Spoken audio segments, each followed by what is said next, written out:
him to improve. Maybe so, give him another chance after the first round of boost. But for now, you're not helping your team by a poor. Because obviously Derek Kim's going to be the point guard. Your shooting guard is not that. Your starting shooting guard is not that good right now. No, they need to fix that. That is definitely a weak link in the chain. Yeah. And I mean, there's nothing saying that Timmons couldn't be a really good sixth vert. I think I don't know. Eves is doing really good. Derek's is doing really good. Kevin's doing quite good. Rex is doing pretty good, okay for a center. Kevin's offensive rating is a lot higher than I would have expected, but that's pretty impressive. Yeah, all of their starters except for Mike Timmons has really good looking stats. It's just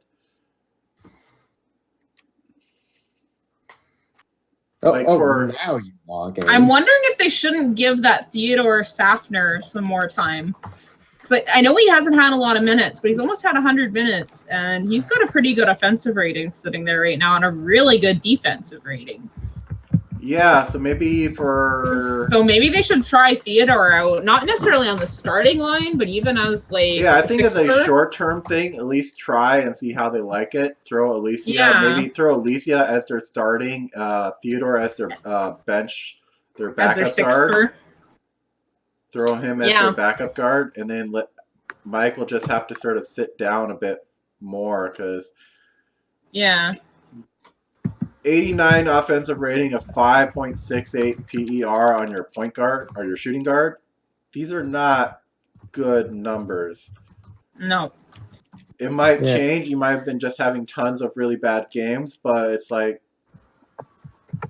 moving forward, I think they need to change up their shooting guard spot. Riley Forgets Nothing has an insane offensive rating, but he's only played 7 minutes, so it's a pretty small sample size to judge off of. That you can't really use because that might be, he got what was it? Riley Forgets Nothing. He went for a shot, got fouled, and then made 2 free throws. Okay, that makes sense. Yeah. Anyway, so I think we sort of know where Winnipeg. Yeah, I think we kind of narrowed down where their weaknesses and where they. I think we put Winnipeg to bed. Yeah. Meanwhile, Draken's just DMing me, being like, "Wow, no!" Anyway, time for the next big surprise that would be this high on the Baltimore. List. Good morning, Baltimore. Another team that's we said no singing. I'll do what I want. Everyone was basically like, okay, this team is another sort of bottom team, probably won't do much. And I honestly wasn't so sure of that, given some of the stuff they got during the FA period. It's like they got Aurora, for fuck's sakes. That is they got Goldshine. Goldshine. Now they still had to pay. She's on 3,469. So there's still over 20 mil invested in her. But they got her pretty cheap. They got a lot of good guys here. They got Vic Vos, they got Corbin, they got Rockwell, Hartnett, Goldshine, White Latch, Reggie. They got Sarah Michelle Dunbar this offseason too. The bunny? Back, you should say. The mountain hare. They got Dunbar as well. The bunny. And they got Hartnett. Thank Christ. They have 3 centers, and they've still got Joey Cox hanging out there, and who's getting old though. Yeah, he's old as he's the hills, but he's in deep reserves right now, actually, and I think they're gonna start making way for Victor Vos to sort of take over as the head point guard, and that's this is Joey Cox's 9th year, so he was drafted in 2007 as the number 19th pick overall in the first round. The disgusting part about that is this is his 10th year. He's still got 2 more years on his contract after this is up for another 18 million. Yeah. Which unfortunately means can't really. Yeah, he's 8-8-10 is what his current contract is sitting at remaining. Probably. So unless he retires next year, they're stuck with him because I don't think anybody's gonna want to trade for him. at his age, unless it's a really cheap trade or something. Like, I don't know. Trade Joey and someone else that's good for someone else or something like that. A 2-for-1 trade. Something, like, I don't know. Okay. He is, trade.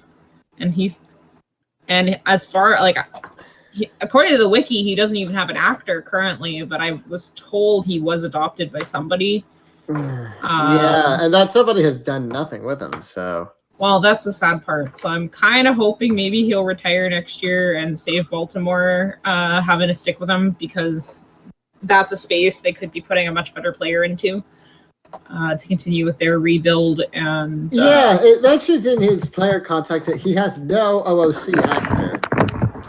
Yeah, but I was told he was adopted by somebody because I had talked about kind of wanting to adopt him, mostly because he was one of the original gay characters in the league. Okay. He was adopted, but the person left because it was by TP adopted him. Oh, yeah. Oh, Pascal. Yeah, that would make sense. Anyway, And but You can always re-adopt him if you wanted. Yeah, so yeah, Cox. And then retire him. Yeah. Cox might be due for retirement too, because he hasn't really been all So there. the first thing I noticed looking at this team is they only have 6 players with offensive rating, or sorry, 7 players with offensive ratings over 100. Yeah, that's true, actually. And technically, one over 106 is because that's the average. Yeah. Okay, so if anything, so they've only got the average offensive rating is 106, so they've only got based 5 on people with over 100 minutes. The average offensive rating is like 106.6. The average defensive rating is 103.8. So for offensive with over 100 minutes, they've only got 3 players that are over the league average. And that's Rockwell, Brax Trenner, and Corbin Ayla RC. Yeah. And meanwhile, David Williams is sitting there. Oh, sorry, Sarah Michelle. Oh, no, Sarah Michelle Dunbar is over 100 hours as well. I didn't see her. Yeah. Yeah, but no, yeah. And meanwhile, David Williams is sitting there just being like 67 offensive rating. And meanwhile, on the other side of things, they only have 3 players over 100. Every single one of their players is below average in defense or above, better than average in defense. Yeah. What's the average defense rating again? 103.8. And all of them are under 103.8. So yeah, they're all above average. So this is a very defense-oriented team right now. Probably which is probably why they're managing to get that 5-4 record right now. Yeah, but probably. It's also coming at a bit of a cost of their offensive power, though. So, like. Yeah.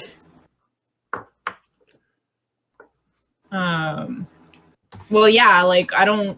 What are their scores like in their games? I haven't even looked. Their scores are. Let me bring up one of their games.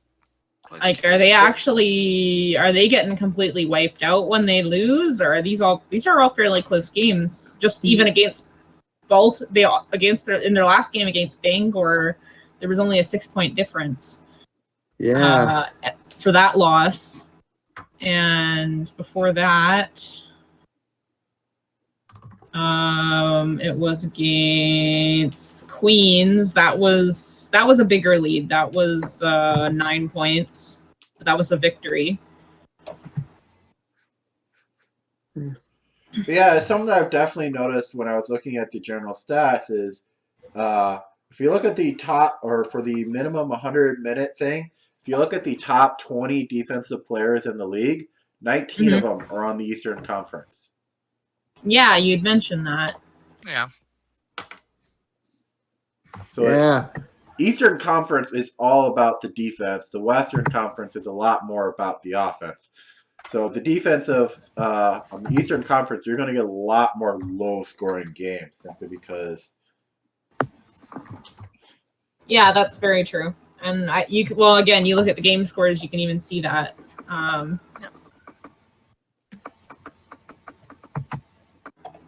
Not that that's necessarily a bad thing, but yeah. Yeah, I don't know. It's really hard to pin where the problems are. It feels like they've got a lot of little problems. Yeah, and then those little problems sort of add up, right? Yeah, exactly. So, but considering this is a team coming from the basement, I think they're definitely making a really great improvement. That's true. They are starting true. to turn heads. Yeah, because they were almost. I think they were the last place team. No, that was Plymouth. Yeah, they were the second to last place team. So for where they were last year, they're doing very well for themselves. So I guess there's only up you can go from here. You could say that. Definitely on their boost. Let's see. Last year, Baltimore went 13-51. Yeah. Wow. Went what last year? 13-51. So they went from 13-51 to 5-4 so far. So in 9 games, they've already almost gotten half as many wins as they got the entire year last year. They are starting to dig their way up from the hole, which is a good thing. But again, they made some very good pickups this year. Exactly. You know, they're getting definitely Goldshine, well in the right direction. I think they definitely, for their boost, they really need to be focusing on improving the team's offense. Oh, yeah. Their defense is fine, but they don't really have any good scores. Like a lot of other teams, you have a lot of people that have an offensive rating over 120. This team doesn't have anyone that high. Even Victor Voss is only 104.7. So he's about average on offense. But I mean, like somebody like, TJ Amos is higher than Sarah Michelle Dunbar, but I'm honestly wondering if they shouldn't be bumping Dunbar up a notch above TJ. They probably should be doing that because, like, she was a more reliable part of their squad in years past. Well, and you look at Dunbar as well. She's got a slightly higher Sarah has been playing rating. More than TJ. Sarah's been. I know she has. Yeah, 5 starts.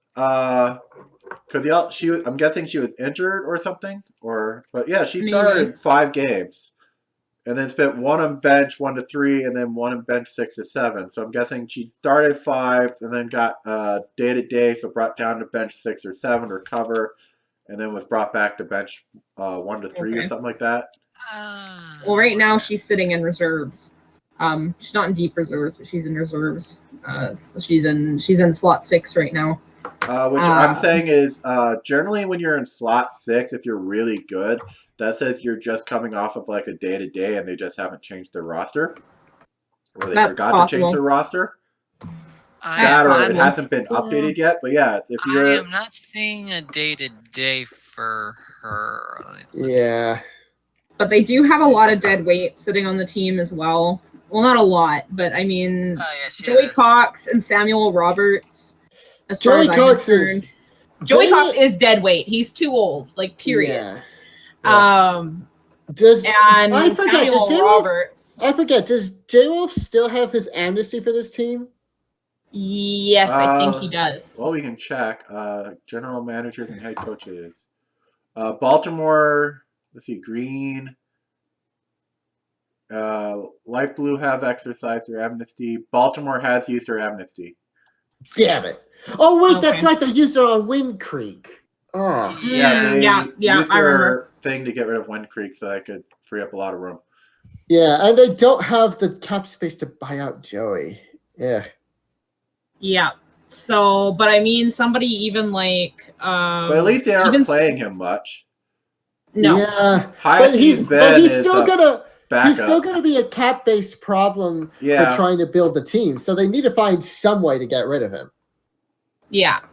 Unless they could do I don't even know if they could do a contract renegotiation with him at this point. Only the player can do a contract renegotiation. Yeah.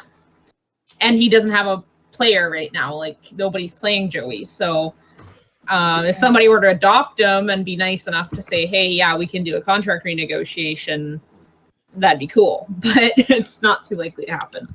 Yeah. Another player that's major dead weight